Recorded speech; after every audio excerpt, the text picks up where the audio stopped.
Now then guys, how's it going? Welcome back to another video. Today I wanted to do a little video about the Helikon Tex Bushcraft Satchel because I think at long last I've found the perfect all-round EDC bag, whether it's doing your urban EDC, normal day-to-day stuff, going to the office, going to work, or doing like we do in the van, or just going camping with your tent. Just your all-round bag that works for everything, you one and done. So that being said, this is Van Life in a Transit. I'm Dav, and let's get into the bag. Right, so the bag itself is, like I said, the Helikon Tex Bushcraft Satchel. It's part of Helikon Tex's Bushcraft range, hence the nice little leather campfirey badge on the front. I got this one in, I think the colour's called Flat Earth and Clay. They do it in all your different camouflage colours, and coyote and OD green and stuff.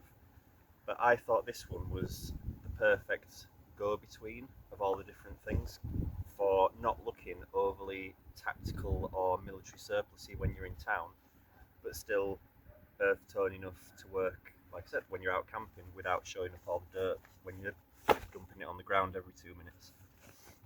So the bag is, to give you an idea of length, it's about, I think it's just over 12-inch long, so it's big enough for A4 kind of size stuff. And it's a very simple bag. It's made of 500D, I believe it's Cordura, yeah, actual Cordura. So 500D, it's not the thickest bag in the world, and there's no structure to this bag, which we'll get onto, but I think that's a bit of a positive for it. So yeah, the bag, what you see is what you get. You get a nice strap, it clips off on both sides for your easy off thing, if that's something that bothers you. And it is reversible, so I'm left-handed. I wear it over my right shoulder with the bag sitting on my left. So I could just quickly, when I got it, switch the strap around. It's just on normal snap buckles. And then I've got the adjuster on the front where I want it, because for me, a lot of the time, the adjuster ends up on the back because I'm left-handed. So it's nice to be able to switch it around. So I will start on the outside of the bag. It's a bit full at the moment, but this is an honest talk about the bag. This is how I've still got it loaded up from going out yesterday. Just went for a walk with the dog and gathering some bits of wood for the heli kettle. So not an overly bushcrafty day, just a naturey walk with the dog and the wife. But yeah, so I've got a hero clip on it, the hero clip that would normally be on my bum bag. So I just like to have it on all of my bags because it gives you that ability to hang it from a tree, or like I've talked about, you can clip the dog onto something. And that is on with the upright row of PALS webbing. So that is on each side of the bag, following on from the strap. And it's quite nice because this piece of webbing that the strap is attached to is one continuous piece of webbing that goes all the way down behind the pocket, all the way along the bottom of the bag and back up the other side. So that kind of gives the bag a lot of strength. It's not just a little, when a strap's just held on with a little bit of stitching on the top that can pull apart. This should be pretty long-term durable. And then following down from that strap, on each side you've got 2 rows, it looks like 3 rows, but it's actually 2 rows of your PALS webbing again. And then this bottom one is just a compression strap with a little keeper on it. So if you haven't got a lot in the bag, you can cinch it in. And that is exactly the same on the other side. You've got 2 rows of words. 2 rows of webbing and your compression strap.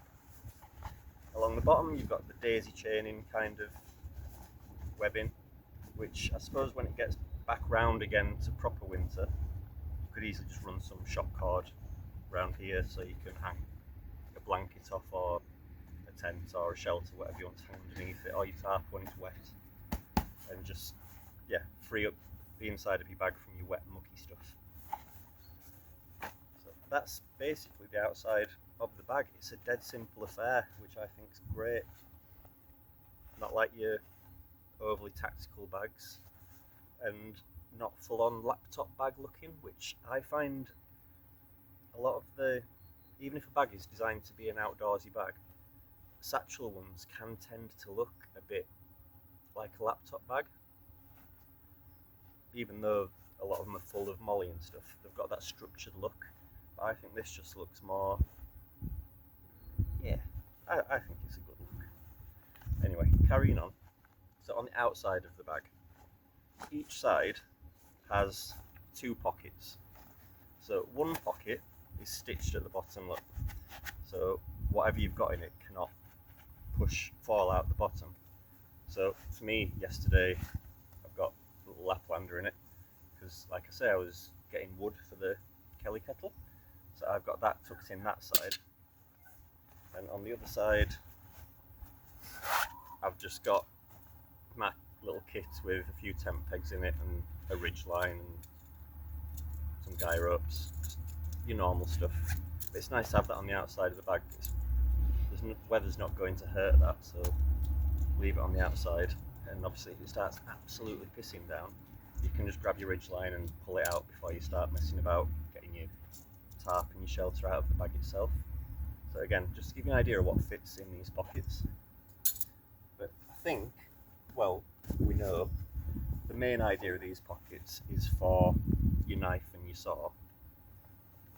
So again, just a more, which one is it? It's not the Garberg, is it? Cansbob, the like half tank, lighter weight one. But again, straight in there, job's a good one. Which obviously don't look great walking around in England, but if you're only walking around fields and little trails like we are, you're kind of okay. So yeah, that's just to give you an idea of what fits in the outside and how I've had it loaded up so far for the last couple of days. So then obviously next to that, it's hard to see, but this one is stitched up along the bottom to here, to the halfway point. But then this one is a pass-through pocket. So the idea of that is then you can put an axe through, which might be a bit difficult at the moment because I've got all my stuff in the bag. Come back to that, eh? Come back to it. So yeah, that's the features of the outside of the bag really. Then all I've done is, I haven't done anything to this. So your front pocket on the bag, kind of what I'd call a bit of an admin pocket. I keep this pocket really simple because there isn't a lot of organisation in this bag, which is again a nice thing for me. It keeps it lightweight. So all I've got in the front is the little inserts out of my bum bag. Another Helikon thing that actually in it, I've got the Helikon Tex Bandicoot, the slightly bigger one, and that comes with the hook and loop insert that goes on the inside of the bag. So that just means that all the stuff that I keep in my bum bag, I can just throw straight into my bag. I've got everything I need. So if you're interested, I've talked about this in the other video, so I'll quickly fly through. We've got a Right in the Rain pen, beard comb, got to look good for the ladies and the squirrels. Got Knipex, the 125 Cobras. Got the Leatherman Bond, the new to me multi-tool that I am getting on with. Coming back to the Leatherman, really quick this, not messing about, sorry. But I liked the Next Tool Black Knight, the UK legal Next Tool, because it has the bit driver set with it. And it turns out, I think someone pointed out in the comments actually, the Posi Phillips head screwdriver on the Bond does take the square side of a bit adapter. So that bit kit works with the Bond, which is quite nice if any of you are wondering. It means that you can have the Bond and carry a proper bit kit with it. And we've got just a little pot that's got super glue in it and a few pills and stuff. We've got some paracord, we've got a charger, cable, we've got an emergency blanket and a notebook.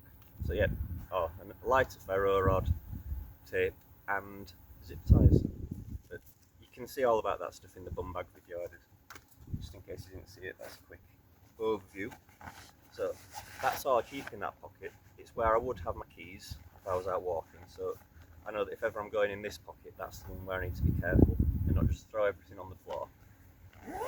So yeah, simple, big pocket, as you can see from the stitching.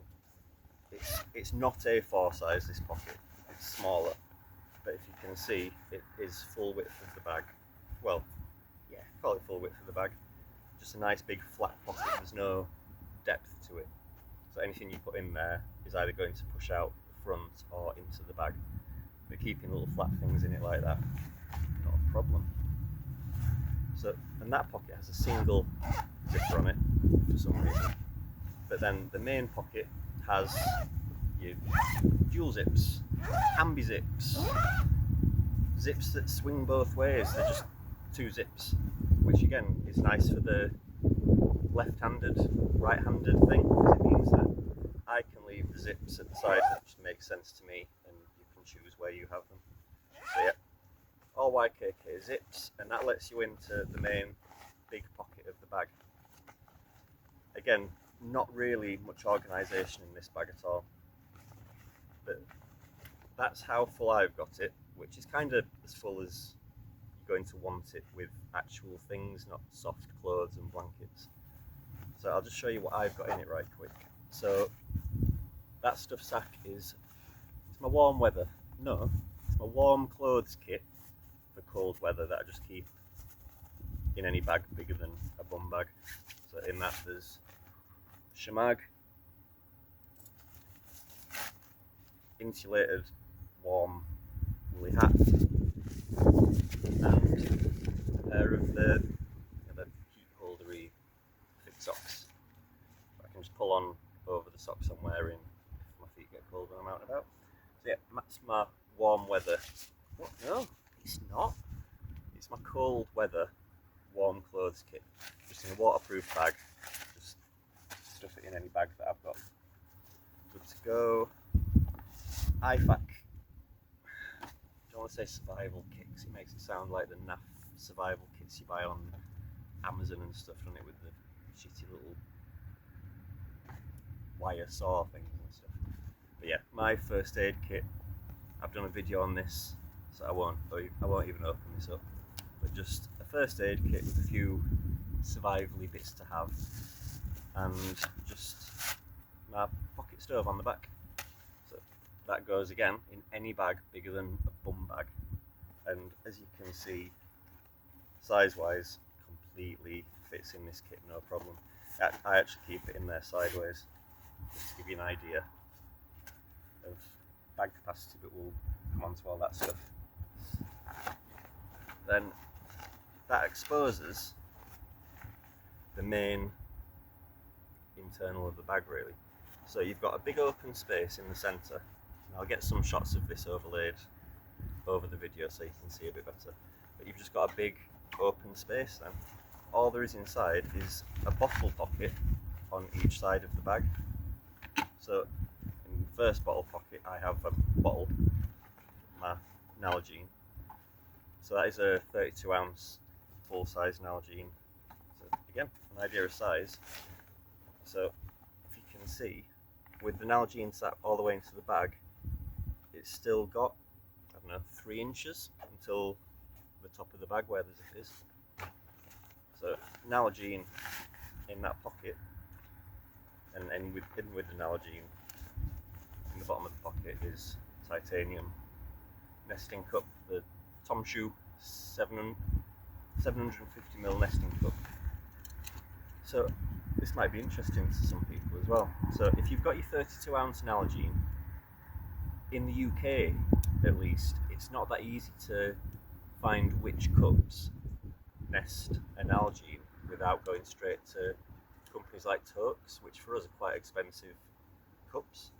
But the 750ml titanium Tom Shoe cup with the bail handle and the batwing fold out handles is a perfect nest for the Nalgene. So that just sits into the bottom of the bottle pocket, and then it makes makes it easy to just drop the Nalgene back in the bag as well. You're not searching for the pocket because the nesting cup is keeping it open.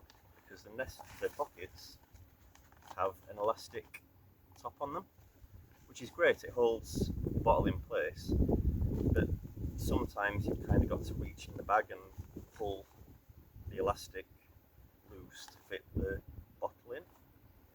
But if the nesting cup's already in there, that holds the pocket open and you've got your slot. On the other side, it's exactly the same pocket, but in that one I have got just the Helikon poncho. I've no, affiliation with Helikon. They just make good stuff, and you know that you're getting decent quality for your money. So Helikon poncho sits in that side, and that is the reason why in the bag is also my little ridgeliney kit in case I want to play about and make a little bit of shelter out of the poncho while I'm making a brew. So yep, so the pocket, even though they're called bottle pockets, obviously you can use your imagination what you're going to put in them. And then, nearly finally, the bottom of the bag, as I said before, none of the bag has any structure. It's just loose, so if you put something heavy in it, it could just, in theory, just pull down in the centre. But if you've got your sit pad, whatever you want to call it, in amongst a bag of smaller things, if you lay that across the bottom of the bag, it gives everything some structure to sit on. And yeah, it's pink. I know. I like pink. Just cry about it somewhere else if it's a problem. But pink's nice, and it's high vis. I find that I use my sit mats and stuff just as much for sitting as I do the other way around. I use the sit mat as a little something to, I don't know, scrape my fat wood onto, like fluff my fat wood onto, or scrape birch bark when I'm messing about to make a fire. And these kind of sit mats, you've got a little fold then, so you can just sweep it into the bottom of your pocket stove. That's the word, isn't it? So I like the higher vis ones because you can actually see where all your little bits of dust are. It makes life easier, and it's that signalling idea in it if you ever needed it. And that then leaves the bag absolutely empty. So now you can see that's the size of this bag when it's not bulked out in different directions. I'll put the sizes on the bottom of the screen so you can see exactly what it fits in case you've got a certain laptop that you need to fit in. Then lastly, there's this little meshy pocket. I'm not that much of a fan of these pockets, but they work. So on the zip for it, I've got a little Olight, what is it, the i3E EOS. It's a little triple A flashlight. It's just a turn for on, turn for off. Dead simple. It's just nice to have a little key ring kind of light, I think, in every one of your bags, even if it's just a little bum bag or a pocket pouch or a big bag. And then in there, all I've got is a tote bag, shopping bag. Because again, this bag for me, I want it to long term cover EDC for urban and outdoors. So if you're in town, you might buy something, or if you're in the woods, it's a foraging bag. So yeah, just a cheap tote bag, shopping bag that can live in there, whatever mode the bag is in. And that is the bag empty. So to come on, like I said, to the bag's multifunction kind of thing in my eyes. So first of all, the colour I think works in any environment. That would go with, if you're wearing a suit and brown leather shoes for work, that bag's going to look absolutely fine getting on the tube with and all that kind of stuff without you looking tactical. So, and then, like I say, it's a good earthy colour. So if you are in the woods, this does not look silly at all with your outdoors kind of kit. And that's when, as I was talking about before, you'd be wanting to use these axe pockets on the side, which I can now access because there's nothing in the bag. play on words. So then your axe would sit like that on the side of the bag. Obviously that is sat super flopsy because there's nothing in the bag, but that's the idea. So your axe is on the outside of your bag, but obviously it's just a pass-through pocket for anything long. So if you wanted to carry a tripod in it or anything like that, it'd work just as well. I will say that your Fiskars kind of axes with the big hook at the bottom don't work fantastic for this. So that was the Fiskars X10, the one that I think most of you already have, or you know of. So I thought that was a good size comparison axe. And then going down to the little Fiskars X5, which I'm sure, again, a lot of you probably know of or have an axe this kind of size just for splitting your kindling up. That one fits in a lot easier because it doesn't have as big a hook, but it's slightly too short, so it pulls itself over, which I think is a shame. I have been thinking about this. I reckon if you put a piece of elastic shock cord as a lanyard on the bottom of this axe through the hole, then maybe you could pull that up and cinch round the top of the axe head, and then it might work. It's not the end of the world, because obviously that axe, you can just throw it in the bag, it's tiny, axe hatchet, whatever you want to call it. So that's too small. But then your real axe, nice Holtz axe, that one I feel would be, it's just too long for it. I mean, it'd work, but I'd feel a bit of a tool walking through the woods with a big leg stuck out at the bottom of my bag. So that's why I want to show you the three axes, really, because there's a Goldilocks kind of thing going on, isn't there? A forest axe is a bit too big for it. Your little kindling axe is too small for it.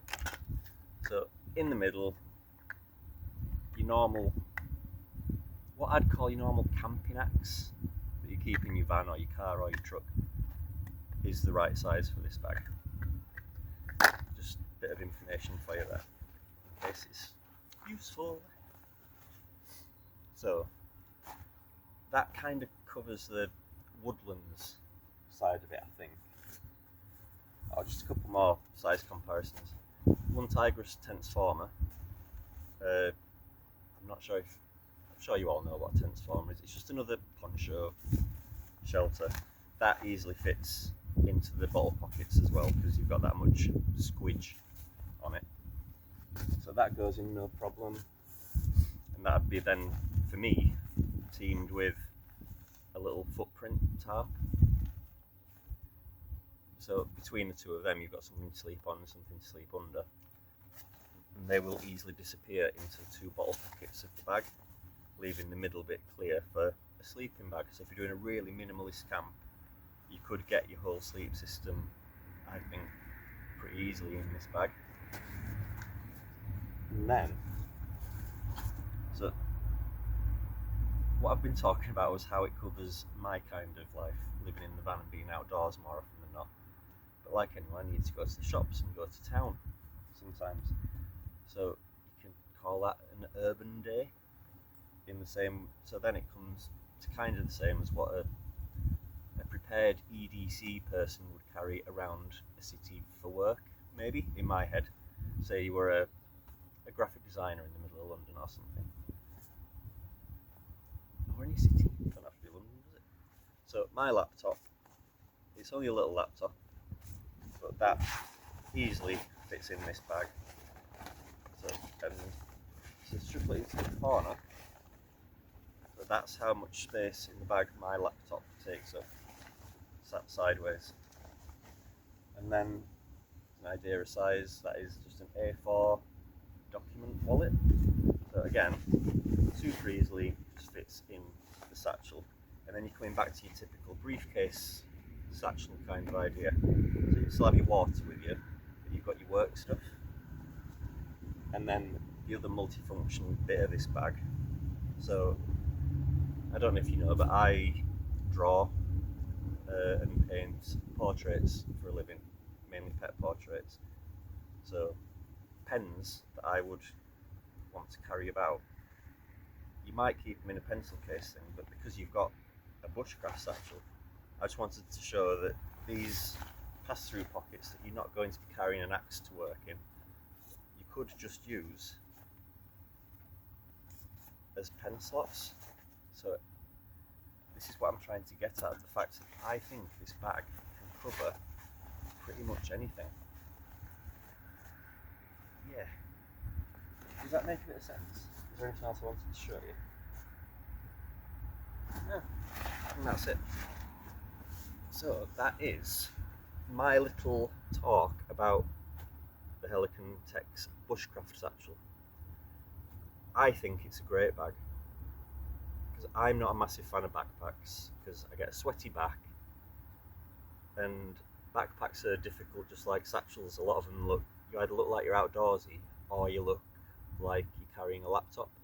It's hard to find something that spans both needs, but for me, this little satchel covers everything I want a bag to do. It does the outdoor stuff and the urban stuff. And then, as a final little, I won't say party piece, because it's just a bag in it. If I take everything out, take the pens off, and then because, as I said, there's no structure to this bag, it just folds up to nothing.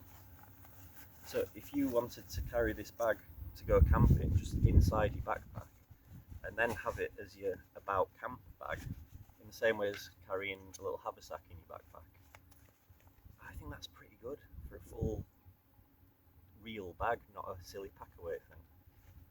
So, which again, I suppose that you could fit that in the bottle pocket on the outside of your actual like hiking rucksack. But again, a little thing about why I think this bag nailed it. I've only got one con for it.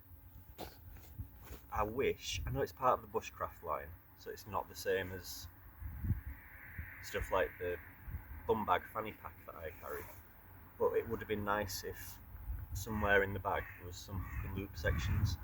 I'm not bothered about it being for morale patches, but a bit of a hook and loop field inside the front pocket maybe, so that if you do have other Helikon products where you've got what they call the versatile insert system, something like that, you could swap your organisation about, but that's something you could just address yourself. That's what I'm going to do. I'm going to try and find a way to stitch inside that pocket so that my little organiser sleeve can sit in it. Yeah, that is the only gripe I think I have with the bag. Like I said, I don't mind the fact that it's got no structure. I think that's an advantage, so you can pack it away. That makes it useful in the van. When I'm not using it, it's not taking up a load of space in the garage bit. Yeah, I don't really have any cons apart from the Velcro thing. I think it's just nailed it for what it is, and for about £50, I don't think it's bad at all. So that is my little look at the Bushcraft Satchel. I hope that was useful. The leaf just blew past and he scared the absolute living daylights out of me. Yeah, I hope the wind hasn't been too noisy today. I've got the little treble on the mic and stuff, so hopefully you can still hear me and the wind hasn't ruined the video. And if it hasn't ruined the video and you've enjoyed it, please drop us a subscribe, it would really help. Really want to make this channel into something useful, and I'm enjoying doing it, so drop us a subscribe or a like, that'd be great. And if you have any experience with this bag or something like it, please let us know in the comments. I'd be interested to see what everyone else thinks of it. So, yeah. That being said, thank you so much for watching another video, and I hope to see you again on the next one. Thank you so much for watching. See you in a bit. Bye.